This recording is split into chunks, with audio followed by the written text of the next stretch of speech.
balance chemical equations. Now, okay, sorry.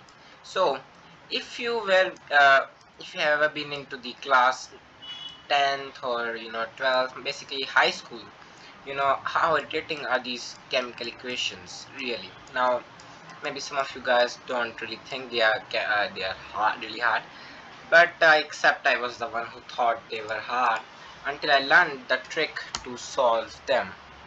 And what is the trick to solve them? What I'm gonna tell you. So first I'm gonna tell you, this is not some another type of motivational content where you just tell some secret tips and tricks. This is a very basic process, and maybe I can explain you it in a very simple steps, simple words. So let's start. So you all know what is chemical equations. Yes, maybe you know. Now equations are equations are basically the representation of a chemical reaction in terms, in words. Now, why we balance chemical equations? Simply, I should tell the reason behind this is that this is for the law of conservation of mass. You may have learned this in your early classes, the law of conservation of mass. That there are always equal number of atoms in reactants and products, because no atom is created or destroyed during any chemical reaction. Now, some of you may have this question: is it even necessary? So let me tell you, this is necessary actually. Now we're gonna start with the most basic chemical equation I think most of you have ever came across: H2 plus O2. Now whenever something like this happens, it gets resulted into water, H2O. Now count on both sides. This thing seems heavy, this does not. This seesaw side is heavy, this is not. And this should not be. We have to make both sides equal. Now you can see that we have two hydrogen here and one oxygen here, but two oxygen here and two hydrogen here. Now these are reactants and this is the product. So there are two hydrogen and two oxygen on reactant side, but only two hydrogen and one oxygen on product side. Now if you have basic knowledge of maths, you can take it x, you can take it y, and you can take it 2x y. Okay, I should not do this. This is just a joking nature of me. Fine, we are not gonna use any type of maths. If you think if you're new to this thing, do not really think we have to use any math here. This is way easier than that. Now we have two hydrogen and two oxygen, so there are four total here and there are three. Now hydrogen is 2, so we do not have to really care about it, but we see there are 2 oxygen, so simply add 2 here. There will be 2 oxygen. Now you may see it's balanced, it seems balanced, but it's not. Now there are total 5 atoms here. 4 of hydrogen, 2 to 4, and 2 of oxygen. I think there were 6. Maybe I make some mistakes, I'm still a human. So we can easily repair this thing, or solve this thing. I think I use a lot of heavy words. Just add 2 here. Okay, we have done this. Okay, I'm not going to use any type of that word, but this is not the way. There are only 2 hydrogens, so we have already achieved that thing. We have to simply add a 2 here. Maybe most of you knew this. Now fine. Now this is the most easiest equation. Solving balancing a chemical equation is like giving 2 teams in one match equal number of points. No winner, all tie. And this is the actual thing of chemistry here. This should be no winner. Now the equation which I showed you was a very easy equation, and I don't really think you got the entire idea with it. So we're gonna go to some bigger equations. The next one which we have is the propane combustion. That's a hard equation, but I'm not going on that one. First we have to go on the rust formation. You know iron is Fe, and oxygen is O2.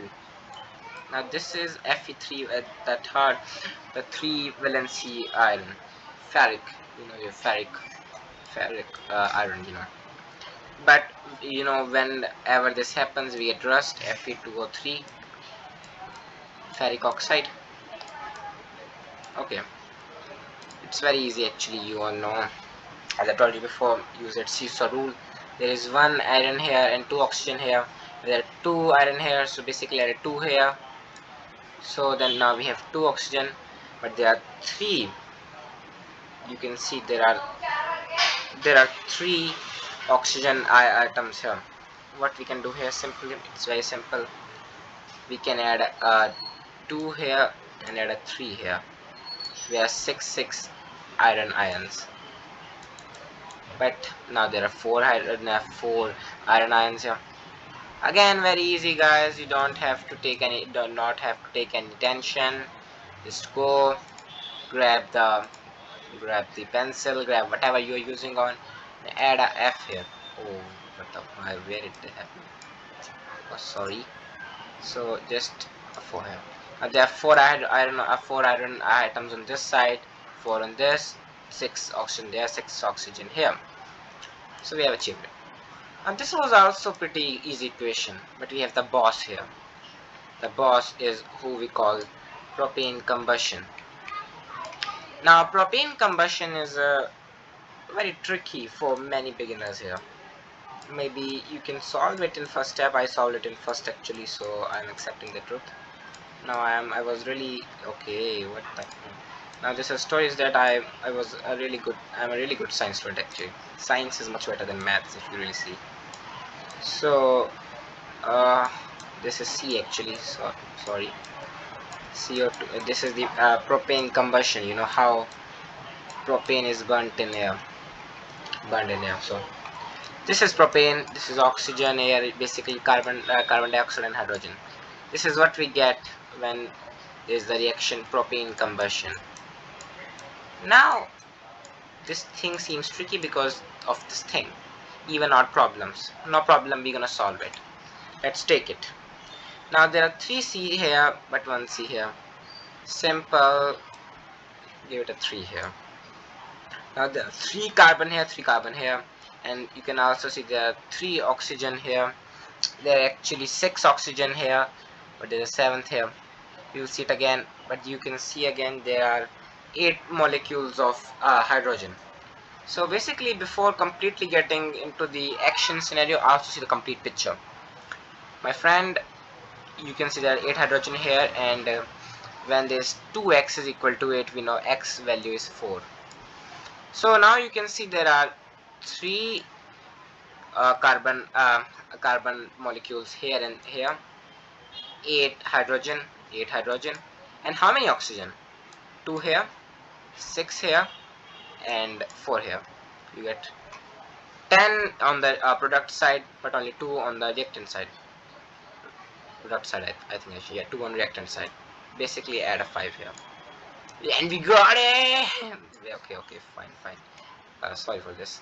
So this is a very simple equation. Actually, there are very many more reactions here. Permagenate reaction, that reaction, and there are many to actually practice. If you want another video on how to solve much bigger equations, please comment. And for more truthful learning, follow Project MyC. Basically, you know what you have to do. Hit the subscribe button, and yep, don't forget bell notification. Otherwise, you will forget it is a guy by the name of Project MyC who always speak the truth. So, whatever. Thank you for watching till here. Wish you a very good day, and whatever. Bye, my friends. Veni Vidi Vici.